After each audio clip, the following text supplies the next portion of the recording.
የሐላባ ዞን ለቱሪስት ጉብኝት ምቹ መሆኑን ከወላይታ ዞን በቦሲዮስ ቱር ኤንድ ትራቭል አማካኝነት ወደ ሐላባ የመጡ ጎብኚዎች ተናገሩ።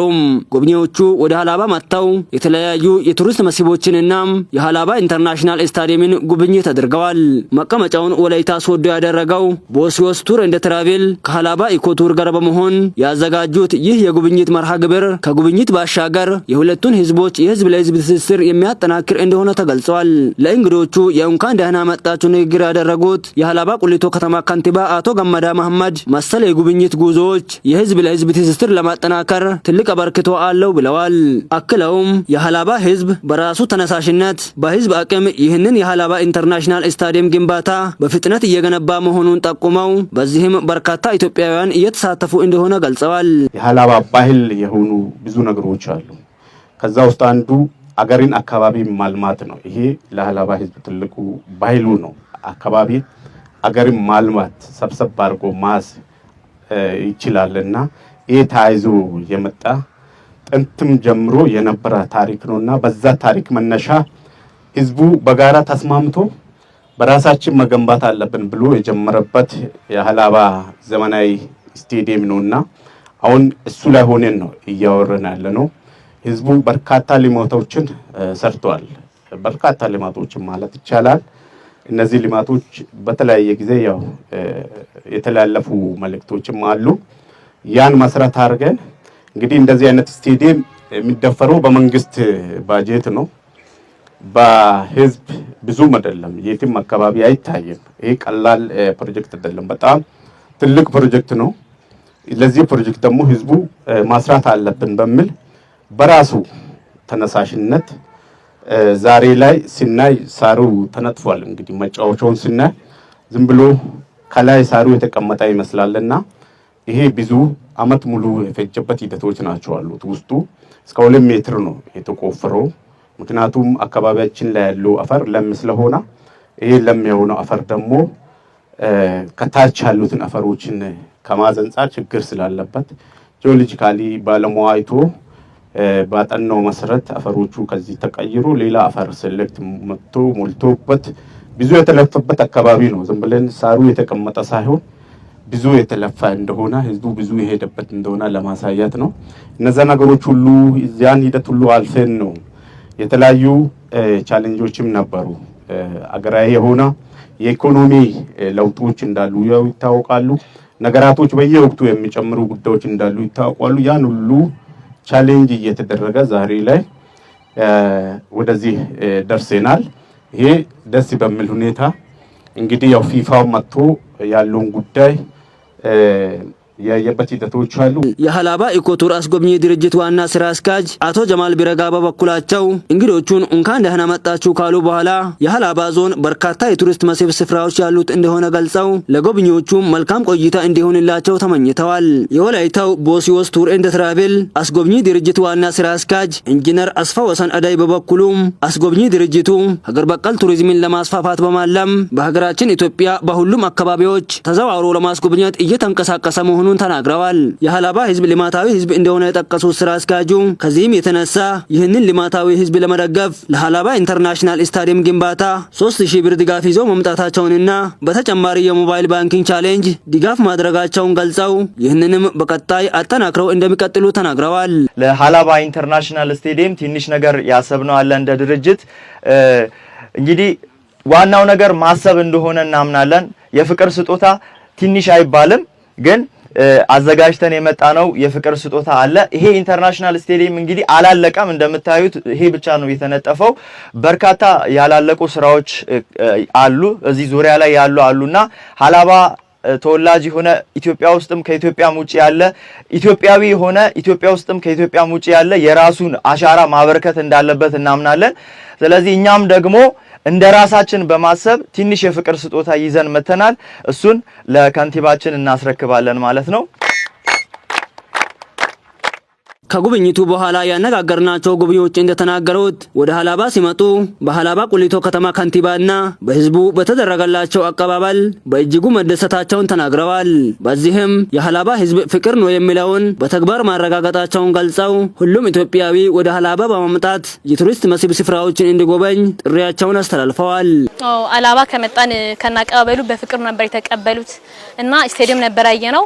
በግማሽ ፐርሰንት ያክል አልቋል፣ ግን ብዙ የሚያስፈልግ ነገሮች አሉት እና ስቴዲየምን አይተናል። እና በተጨማሪ ደግሞ ይሄን የመሰለ ፍል ውሃ ልናይ ነው የመጣነው። በጣም የሚያምር ቫይብ አለው፣ ከነ ድምጹ ጭምር በጣም የሚያምር ነገር አለው። እያየነው ነው፣ ብቻ ተመስገን ነው። የሚያምር ነገር አለው። ሙሉ ኢትዮጵያዊ መጥቶ እንዲጎበኝ ቢበልጥ ብናስተዋውቃት ባይነኝ። ደግሞ ብታዩ ታተርፋላችሁ እንጂ አትጎዱም ባይነኝ። በጣም ደስ ብሎኛል። ሀላባዎች ፍቅር ናችሁ፣ ይመቻችሁ፣ እንወዳችኋለን። በወላይትኛ ዶሴት ቴሲ ቦሲዮስ የሚባል የአስጎብኚ ድርጅት ባለቤት ነኝ።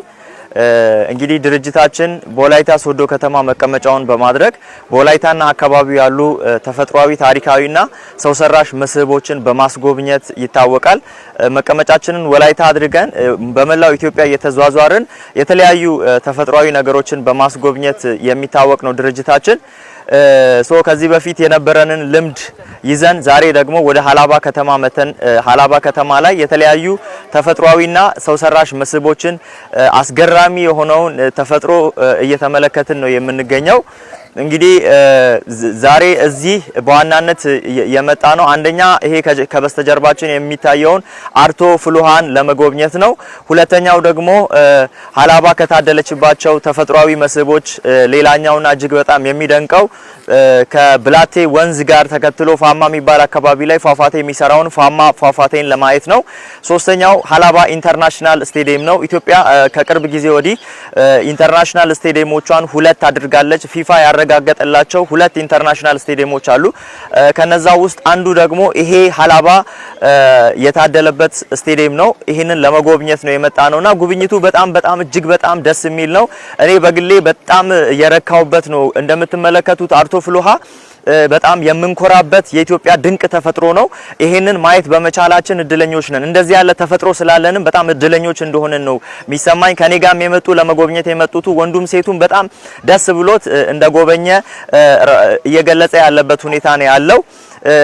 እዚህ ያየነው እንግዲህ ይሄ ፍሉሃ ዝም ብሎ የሚታይ ፍሉሃ ብቻ ሳይሆን ብዙ ጥቅም ያለው እንደሆነም እየተመለከትን ነው። ሴቶች ለብቻ ወንዶች ለብቻ ለመድኃኒትነት እየተጠቀሙበት እኛ እዚህ ስንመጣ በጣም በርካታ ሰው ለመድኃኒትነት እየተጠቀመበት እንዳለ ያስተዋልንበት ነገር አለ። ለወገብ ህመም የሚጠቅም ነው። እንደገና ደግሞ ለተለያዩ በሽታዎችም የሚጠቅም እንደሆነ ፍሉሃው እየተመለከትን ያለ ነው።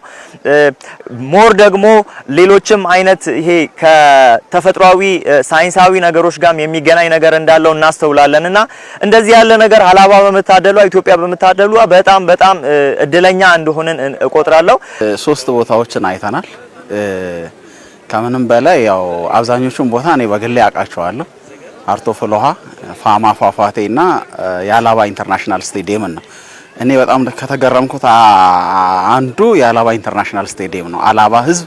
የሀላባ ህዝብ በራሱ ተነሳስቶ በራሱ ገቢን አሰባስቦ ያለው ካለው ላይ እየሰጠ የሌለውም እየታገለ ከግብርና ምርቱ ላይ ከከብቶቹን እየሸጠ ፍየል ያለው በሬ ያለው እያዋጣ የሀላባን ኢንተርናሽናል ስቴዲየም ሰርቷል። ኢንተርናሽናል ስቴዲየም ሀገራችን ውስጥ ጥቂት ነው ያለውና ከዛም የተነሳ የኢትዮጵያ ብሔራዊ ቡድን ሳይቀር በባዕድ ሀገር ነው የሚጫወተውና እንደዚህ አይነት ኢንተርናሽናል ስቴዲየሞች መሰራታቸው እጅግ ብርቅ ነው። የሀላባ ህዝብ ፍቅር ነው ይባላልና እኔም ያየሁት ነው፣ ያደኩበት የኖርኩበት ነው። ነገር ግን ለእግር ኳስ ደግሞ ያለው ፍቅር የተለየ ነው። ሀላባና እግር ኳስ እጅና ጓንት እንደማለት ነውና እጅግ የሚያምር ደረጃ ላይ ያለውን የሀላባን ኢንተርናሽናል ስቴዲየም አይቻለሁ።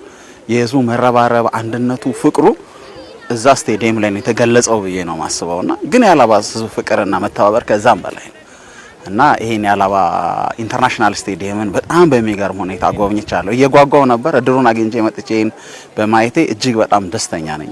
በአጠቃላይ ሀላባ ላይ የነበራቸው የጉብኝት ውሏቸው ስኬታማ እንደነበረ ጠቁመው የሀላባ ህዝብና አመራሩ ላደረገላቸው መልካም አቀባበል ልባዊ ምስጋናቸውን እንደሚያቀርቡ ተናግረዋል። በጣም ከልብ እናመሰግናለን። በዚህ አሁን በነበረን ጉዞ ደግሞ ልናመሰግን የምንፈልጋቸው አካላት አሉ። በዋናነት የሀላባ ከተማ ከንቲባ ከልብ ልናመሰግናቸው እንፈልጋለን። ከመግቢያው ጀምሮ አቀባበል አድርገውልናል። እንደምትመለከቱት እኔ የወላይታ ልጅ በሆንም ይሄንን የሚያምር ቆሜ አድርጌያለሁ። በጣም የሚያምር የሀላባ ባህላዊ ቆሜ ከኛ ጋር ለመጡ ለሁሉም ተጓዦቻችን እሳቸው ናቸው የሰጡን። ከዛ ባሻገር የሀላባ ዞን ባህልና ቱሪዝም መምሪያ ከልብ እናመሰግናቸዋለን። ሀላባ ቲቪም ከኛ ጋር ደግሞ ከወላይታ ድረስ እዚህ የመጡትን ወላይታ ቲቪ እንደገና በዚህ ጉዞ ተሳታፊ የነበሩ ተጓዦቻችንን ሁሉ ከልብ እናመሰግናለን። ሀላባን ኢትዮጵያን እግዚአብሔር ይባርካት።